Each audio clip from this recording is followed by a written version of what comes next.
Modern history देखी थी काफ़ी हद तक, थोड़ी सी रह गई है, ठीक है। हम पहुँचे थे कि जो नौजवान भारत सभा है उन्होंने डिसाइड किया कि हम रिवेंज लेंगे जो लाल बहादुर शास्त्री है उनकी डेथ का, ठीक है। उनकी डेथ कब हुई थी वो मैंने आपको बताया था, उनकी डेथ हो गई थी 17 नवंबर 1928 को, ठीक है। फिर अब वो रिवेंज का प्लान बना रहे हैं कैसे। जो कमांडर था जिसने ऑर्डर दिया था लाठी चार्ज का, जिसका नाम था जेम्स टी स्कॉट, इसको मारने की प्लानिंग हो रही है, ठीक है। तो प्लान किसका था? सुखदेव का, ठीक है। एक्शन प्लान किसका था? चंद्रशेखर आजाद का। और प्लान एग्जीक्यूट किसने करा?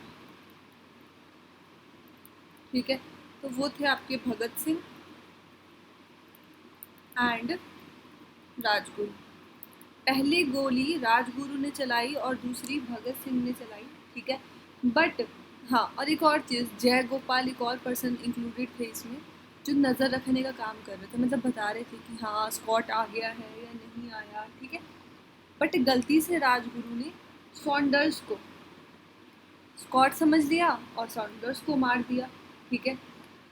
अब हमने पढ़ा था अभी अभी कि 17 नवंबर 1928 को लाल बहादुर शास्त्री की डेथ हुई थी और 17 दिसंबर 1928 को उन्होंने सॉन्डर्स को मार दिया, ठीक है।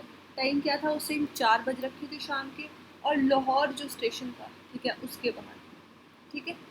जो जय गोपाला है ना, बाद में उन्होंने उनको चीट किया था, मतलब जब कोर्ट में गवाही देने की बारी आई तो उन्होंने उनके भगत सिंह वगैरह के नाम बता दिए थे, रिवील कर दिए थे, ठीक है। अब जो भगत सिंह है उनको एक भागा वाला टाइटल मिला है, भागा वाला, ठीक है। ये टाइटल जो है भगत सिंह को उनके फादर ने दिया था बेसिकली, ठीक है। और अगर अब एक और डेट इम्पॉर्टेंट है, देखो 9 सितंबर 1928, हाँ हालांकि हम थोड़ा पीछे चले गए हैं पर चलो कोई बात नहीं। जो हिंदुस्तान रिपब्लिकन एसोसिएशन थी और जो नौजवान सभा थी, मतलब जो इसके मेंबर्स थे, क्योंकि इनके जो मेंबर्स अरेस्ट हो रहे थे ना, तो जो बचे कुछ मेंबर्स थे वो और भगत सिंह वगैरह, ये इन्होंने मिलके क्या बना दिया?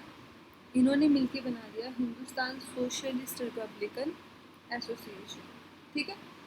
अब जब ये कांड करा भगत सिंह वगैरह ने, अब इसके बाद भगत सिंह ने वेस्टर्न अटायर अपना लिया था, मतलब अब उन्होंने वेस्टर्न कपड़े पहने, अपना कोट वगैरह, और वो लाहौर से चले गए कहाँ पे? कलकत्ता,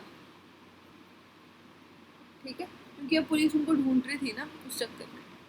अब 1929 की में आ जाते हैं हम, इसमें क्या इम्पोर्टेंट इंसिडेंट्स हुए वो देख लेते हैं, ठीक है। 8 अप्रैल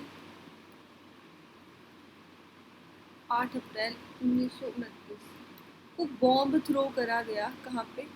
लाहौर सेंट्रल लेजिस्लेटिव असेंबली, ठीक है। क्यों? क्योंकि जो ये लाहौर सेंट्रल लेजिस्लेटिव असेंबली थी, एक बिल पास करने वाली थी जिसका नाम था public safety bill and trade dispute bill. Lahore central legislative assembly, public safety bill और ट्रेड डिस्प्यूट बिल, ये 2 बिल पास करने वाली थी, ठीक है। उसके बाद जो भगवती चरण हो रहा है ना, हमने पढ़े थे कि भगत सिंह को कॉलेज में मिले थे, उनकी डेथ हो जाती है बॉम्ब टेस्टिंग के दौरान, ठीक है। और अगर आपसे पूछा जाए कि लाहौर सेंट्रल लेजिस्लेटिव असेंबली में कौन सा स्लोगन बोला गया, तो वो स्लोगन किसके अगेंस्ट था? इम्पेरियलिज्म के अगेंस्ट था, ठीक है। एक और चीज़ हम देख लेते हैं, वो ये है कि हाँ, जब भगत सिंह वगैरह को अरेस्ट किया गया था ना, वो जेल में थे, उस टाइम पे एक आर्टिकल आया जो आज के टाइम पे हमारा आर्टिकल 21 है basically of Indian constitution, right to life.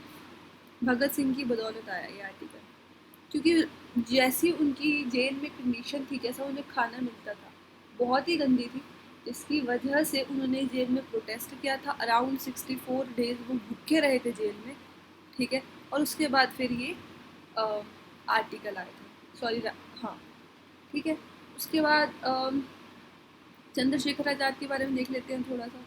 जो चंद्रशेखर आज़ाद थे उनकी ना डेथ हो जाती है कब, 27 फरवरी 1931 को, ठीक है। मतलब 1931 में। और भगत सिंह वगैरह की कब होती है, कब वो शहीद होते हैं, 23 मार्च 1931 को, ठीक है। तो हाँ, पहले हम इनके बारे में देखते हैं। चंद्रशेखर आज़ाद, इनकी डेथ होती है कहाँ पे, अल्फ्रेड पार्क। और इनकी डेथ का रीज़न कौन था, वीरभद्रा। इस बंदे ने गद्दार निकलाई और उस बंदे ने इन्फॉर्मेशन दी कि हाँ, जो आपके चंद्रशेखर आज़ाद हैं वो अल्फ्रेड पार्क में हैं, ठीक है। भगत सिंह के बारे में अगर हम यहाँ देखें तो इनकी अगर ये पूछा जाए कि लास्ट बुक कौन सी है, ठीक है, तो जेल में ये लेनिन की बुक पढ़ रहे थे।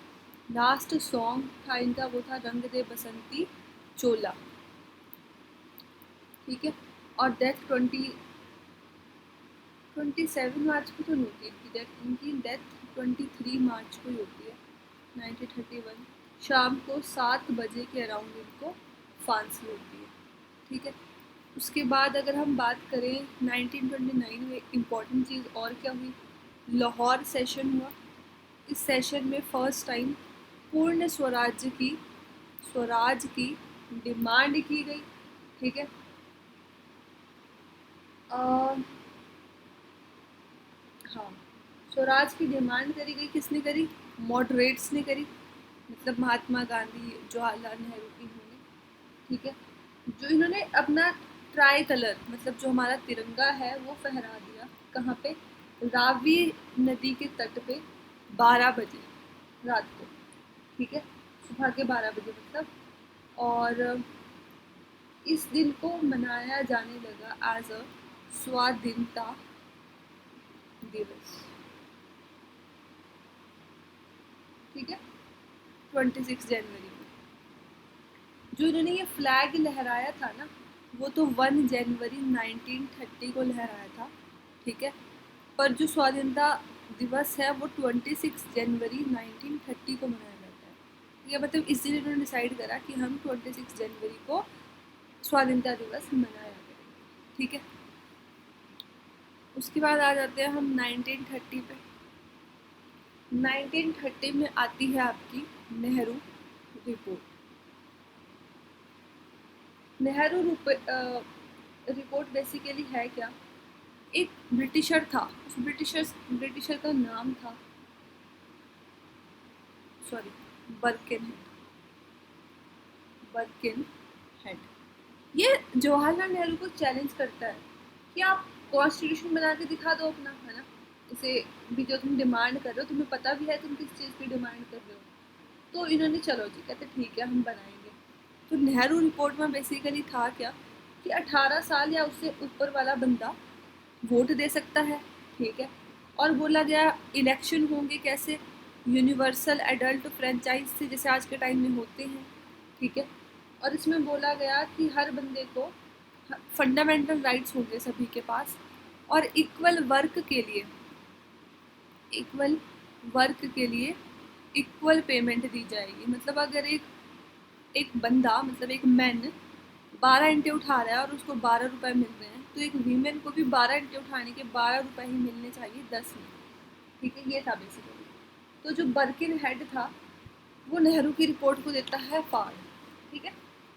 अब 1930 में इम्पॉर्टेंट इंसिडेंट आ जाते हैं। 1930 में एक और इम्पॉर्टेंट इंसिडेंट हुआ, वो था आपका सॉल्ट सत्याग्रह, ठीक है। जब इन्होंने फ्लैग होस्ट करा ना रावी नदी के किनारे, इंडियन नेशनल कांग्रेस वालों ने, तो इनको जेल में डाला जाता है, ठीक है। अब जो सॉल्ट सत्याग्रह आपका शुरू होता है वो होता है आपका 12 मार्च को, और ख़त्म होता है अराउंड अप्रैल में होता है ये ख़त्म, ठीक है। साबरमती आश्रम से शुरू होता है, कहाँ पे ये आश्रम, अहमदाबाद गुजरात में, और ख़त्म होता है कहाँ पे, डांडी गुजरात, जो कि एक कोस्टल एरिया है। यहाँ जाके 24 डेज़ का टाइम लगता है इसको, इस डांडी मार्च को। यहाँ जाके ये नमक बनाते हैं, ठीक है। 72 फॉलोअर्स थे इस डांडी मार्च में गांधी जी के। अगर हम वीमेन फॉलोअर की बात करें तो वो थी सरोजिनी नायडू, जिन्होंने पूरा सपोर्ट किया गांधी जी को इसमें। और अगर हम किसी ब्रिटिश फॉलोअर की बात करें तो वो आ जाएगा आपका वेब मुलर, ठीक है। वहाँ जाके वो नमक बनाते हैं और ये बोलते हैं कि हम टैक्स पे नहीं करेंगे, और एक चीज़ ये बोलते हैं, हे राम, ठीक है। ये स्लोगन देते हैं। उसके बाद से इनको बोला जाता है, जब इन्होंने ये काम किया, कि इनको साबरमती के संत बोला जाता है, ठीक है। उसी के बाद ये चीज़ आई थी कि साबरमती के संत तूने कर दिया कमाल, ठीक है। और इन्होंने जब ये सॉल्ट रूल तोड़ा था, ठीक है। अब गांधी जी हैं कहाँ पे? जेल, समझ गए। अब साइमन कमीशन जब अपनी रिपोर्ट सबमिट करता है वापस इंग्लैंड जाके 1930 में अपनी रिपोर्ट सबमिट करता है साइमन कमीशन। अब वहाँ पे जाके बोला जाता है कि अब बेसिकली ये अपनी रिपोर्ट सबमिट करते हैं, इन्होंने इंडियन से किसी की कंसल्टेशन कुछ नहीं ली थी। क्राउन उन्हें ऑर्डर करता है कि भाई एक काम करो, गांधी जी के और इंडियन नेशनल कांग्रेस के व्यूज़ लेके आओ इस रिपोर्ट के बारे में। तो मतलब फर्स्ट राउंड टेबल कॉन्फ्रेंस 1930 में होने को थी, ठीक है। मतलब इंडियन नेशनल कांग्रेस के मेंबर्स ने लंदन आके अपने व्यूज़ देने थे इसके बारे में, साइमन कमीशन की जो रिपोर्ट थी उसके बारे में। बट इंडियन नेशनल कांग्रेस के सारे मेंबर जेल में थे। अब ये बात जो इंडिया में रूल कर रहे थे वो वहाँ पे जाके क्राउन को बता नहीं सकते थे, ठीक है। इसकी वजह से जो फर्स्ट राउंड टेबल कॉन्फ्रेंस थी वो फेल हो जाती है, ठीक है। अब सेकेंड राउंड टेबल कॉन्फ्रेंस होती है, गांधी जी को बुलाया जाता है और गांधी इरविन पैक्ट होता है साइन, कब? 1931 में। और डेट की बात करें तो 5 मार्च। इस इरविन पैक्ट में गांधी जी बोलते हैं कि हम अगर कहीं ठेका होगा, मतलब ट्रेवल होगा, हम उसके बाद स्ट्राइक कर सकते हैं, हम ब्रिटिश गुड्स के अगेंस्ट स्ट्राइक कर सकते हैं, हम सॉल्ट टैक्स नहीं देंगे, हम जूट टैक्स नहीं देंगे, हम कॉटन टैक्स नहीं देंगे। और इंडियन नेशनल कांग्रेस के जितने भी पॉलिटिकल लीडर्स हैं उन सबको जेल से बाहर निकाला जाए।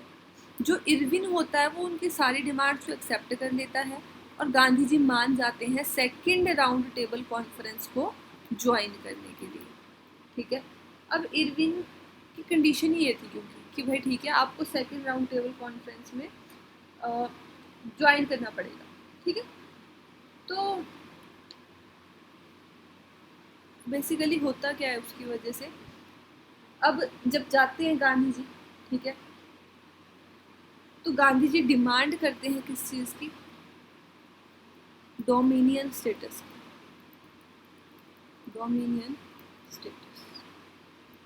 ठीक है।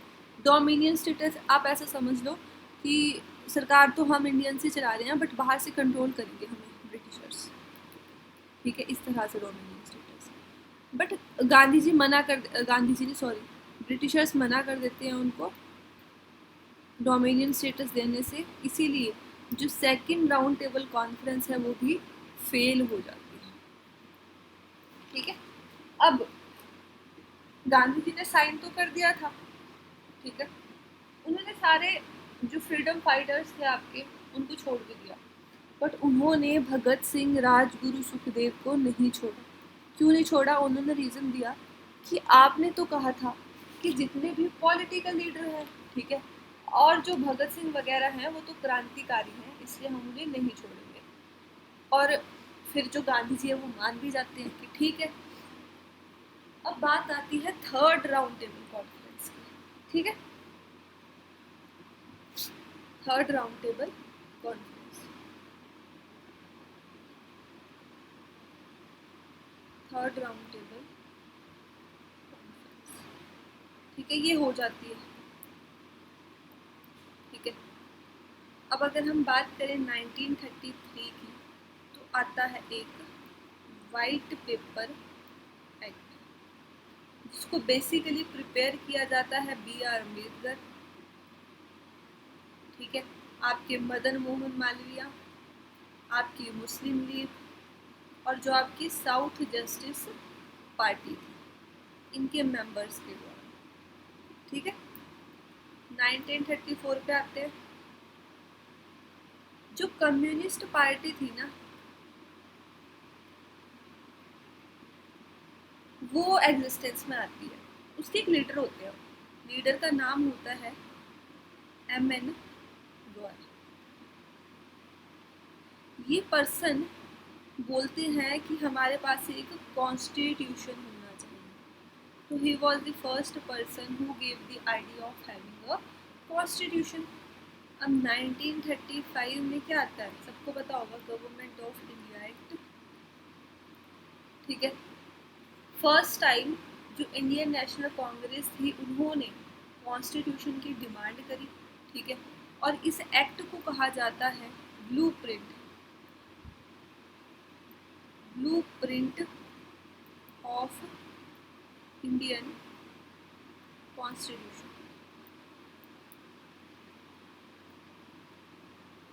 ब्लूप्रिंट ऑफ इंडियन कॉन्स्टिट्यूशन, इसके फीचर्स क्या थे? इसमें बोला गया कि भाई एक फेडरल असेंबली होनी चाहिए जिसको इलेक्ट किया जाएगा फॉर 5 इयर्स। ठीक है। यूपीएससी, एसपीएससी, इन सब के बारे में बात की जाती है इसमें। जो आज के टाइम में ये है, उस टाइम तो चलो ऐसी थी कि federal services, provincial services, joint public services. ठीक है। और बोला गया सेपरेट बर्मा, मतलब आज के टाइम का म्यांमार, फ्रॉम इंडिया। ठीक है। थर्ड चीज बोली गई एस्टैब्लिशमेंट ऑफ आरबीआई, मतलब जो आरबीआई को एस्टैब्लिश करने का जो आपका रिजर्व बैंक ऑफ इंडिया है, एक्ट आया था 1934 में, और एस्टैब्लिश हुआ आरबीआई 1935 में। ठीक है। और बात करी गई इसमें एक कि काउंसिल ऑफ स्टेट्स होनी चाहिए, काउंसिल ऑफ स्टेट्स होनी चाहिए जिसके 1/3 मेंबर्स हर 3 साल बाद क्या होंगे, रिटायर होंगे और नए मेंबर ज्वाइन करेंगे। उस टाइम कितना बोला गया, 3 साल, पर आज के टाइम में कितना है, 2 साल। ठीक है। उसके बाद हम आ जाते हैं नेक्स्ट पे, 1936 से लेके 37 फर्स्ट टाइम इलेक्शन होते हैं 11 प्रोविंसेस में। इसमें से 8 प्रोविंस में Indian national Congress gains majority. 1938 में सुभाष चंद्र बोस आपके प्रेसिडेंट बन जाते हैं इंडियन नेशनल कांग्रेस के। ठीक है। जो ये हराते हैं ना जिस कैंडिडेट को, उनका नाम होता है पट्टाभी सीतारमैया। ठीक है। मतलब ये एक मॉडरेट थे। तो गांधी जी बोलते हैं कि जो पट्टाभिया सीतारमैया की डिफीट है ना, वो मेरी डिफीट है, मतलब इतना पर्सनली लिया इन्होंने। तो इस वजह से जो आपके सुभाष चंद्र बोस होते हैं वो 39 में रिजाइन कर देते हैं। ठीक है। अब 39 में दूसरी चीज़ क्या होती है, वर्ल्ड वॉर 2 शुरू हो जाती है। अब इसमें हो क्या रहा था, जब जर्मनी था ना वो ब्रिटिशर्स पे हावी हो रहा था। अब ब्रिटिशर्स ने बोला इंडियंस को भाई हमारी हेल्प करो, बट जो मॉडरेट्स थे वो हेल्प करने को रेडी नहीं थे। ठीक है। हाँ, सुभाष चंद्र बोस आपके जर्मनी चले जाते हैं, वहाँ जाके बोलते हैं और मतलब इकट्ठा करते हैं लोगों को, अपनी एक ऑर्गेनाइजेशन बनानी शुरू करते हैं। ठीक है। इंडियन नेशनल आर्मी करके बनाई थी उन्होंने, बर्लिन में जाके। लिख देती हूँ थोड़ा सा, सुभाष चंद्र बोस कहाँ चले जाते हैं, बर्लिन, जो कि जर्मनी में है। वहाँ जाके ये बनाते हैं इंडियन नेशनल आर्मी, और इनका डायलॉग होता है कि तुम मुझे खून दो मैं तुम्हें आज़ादी दूंगा। ठीक है। अब जो इंडियंस होते हैं ना बेसिकली, मतलब ब्रिटिशर्स ने जर्मनी के सामने विदाउट इंडियंस की परमिशन के एक पेपर पेश कर दिया जिसमें ये लिख दिया कि भाई इंडिया और ब्रिटेन मिलके जर्मनी के अगेंस्ट लड़ेंगे। अब इससे इंडियन नेशनल कांग्रेस वालों को गुस्सा आ गया कि भाई हमसे तो पूछा ही नहीं, इसीलिए उन्होंने अपनी सीट से कर दिया रिज़ाइन। और जब उन्होंने करा तो उसको बोला जाता है आपका डिलीवरेंस। ठीक है, डिलीवरेंस डे का मतलब था कांग्रेस मुक्त भारत।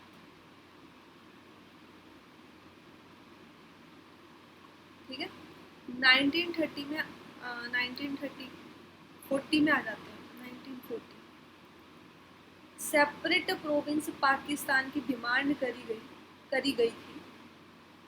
करी गई 1940 में फर्स्ट टाइम कि हमें एक सेपरेट स्टेट चाहिए जिसका नाम होगा, सॉरी देश चाहिए, सेपरेट कंट्री जिसका नाम होगा पाकिस्तान। हालांकि 1934 से इसकी प्लानिंग चल रही थी, पर डिमांड कब करा, 1940 में। ठीक है, अब ब्रिटिशर्स लाते हैं ऑगस्ट ऑफर। ऑगस्ट इसमें बोला क्या गया, इसमें बोला गया कि भाई तुम हमें वर्ल्ड वॉर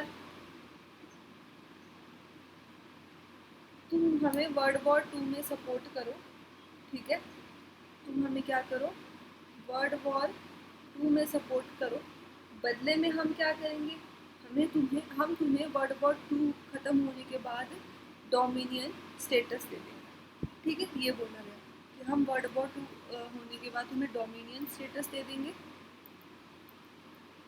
ठीक है, तुम्हें कॉन्स्टिट्यूशन दे देंगे। बट अब इस बार जो इंडियन नेशनल कांग्रेस थी उन्होंने ये ऑफर रिजेक्ट कर दिया। ठीक है, उसके बाद 1940 में ही होता है इंडिविजुअल सत्याग्रह। इंडिविजुअल सत्याग्रह। फर्स्ट पर्सन जो ये शुरू करते हैं वो थे आचार्य विनोबा भावे, और सेकंड पर्सन थे जवाहरलाल गांधी जी। फिर इसमें इंक्लूड हो गए। ठीक है, ब्रिटिशर्स ने उठाया सबको और डाल दिया कहाँ पे, जेल। ठीक है, 1942 में आ जाता है आपका क्रिप्स मिशन।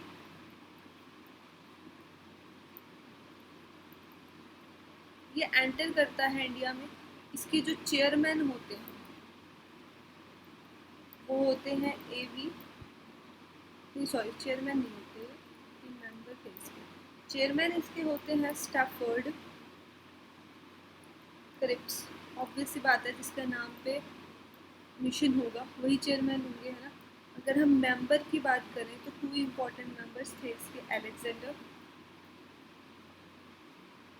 और दूसरे थे आपके पैट्रिक लॉरेंस।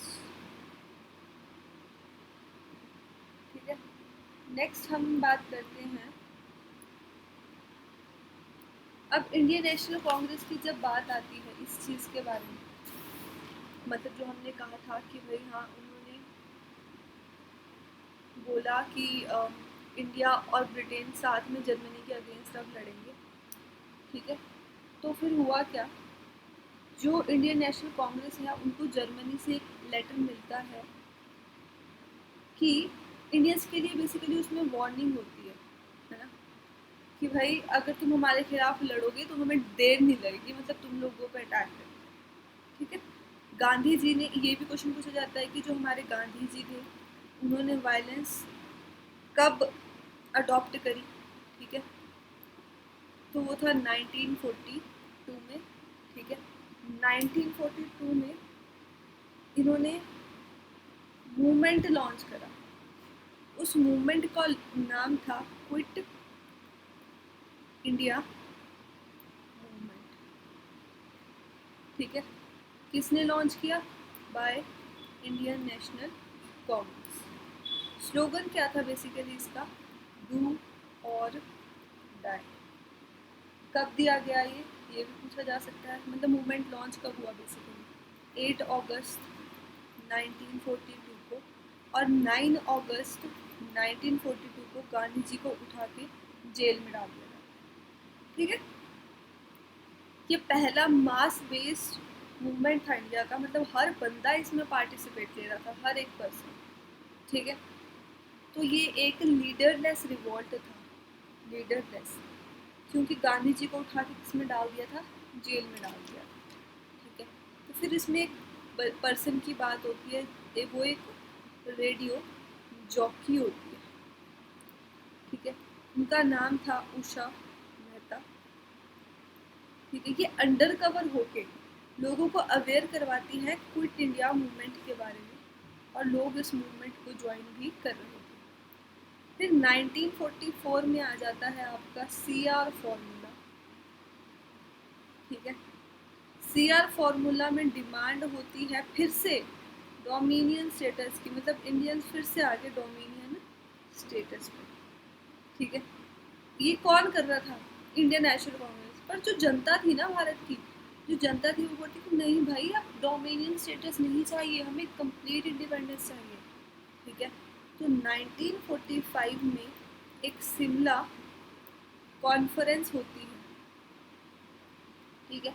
इस शिमला कॉन्फ्रेंस में वो कंप्लीट इंडिपेंडेंस की डिमांड करते हैं, ठीक है। क्योंकि लोगों का प्रेशर था इंडियन नेशनल कांग्रेस पे भी, वो फिर से क्योंकि डोमिनियन स्टेटस पे आ गए, पर लोगों को डोमिनियन स्टेटस नहीं, कंप्लीट इंडिपेंडेंस चाहिए थी, ठीक है। फिर ब्रिटिशर्स ने रिस्पॉन्स किया कि वो जुलाई 1947 तक इंडिया को आज़ादी दे देंगे, ठीक है। बट लोग मानने नहीं, लोग कह रहे हैं हमें जल्दी चाहिए भाई, 1947 तो अभी दूर, बहुत दूर है, और अभी 1945 चल रहा है, ठीक है। उसके बाद जर्मनी ब्रिटिशर्स को हरा देती है वर्ल्ड वॉर 2 में। जो ब्रिटिशर्स हैं वो वीक पड़ जाते हैं, ठीक है। इसकी वजह से जो इंडिया है वो और ज़्यादा स्ट्रॉन्ग हो जाता है कि यार जब जर्मनी हरा सकता है इतनी कम पॉपुलेशन वाला देश, तो हम क्यों नहीं, ठीक है। तो 1946 में आता है आपका कैबिनेट मिशन प्लान।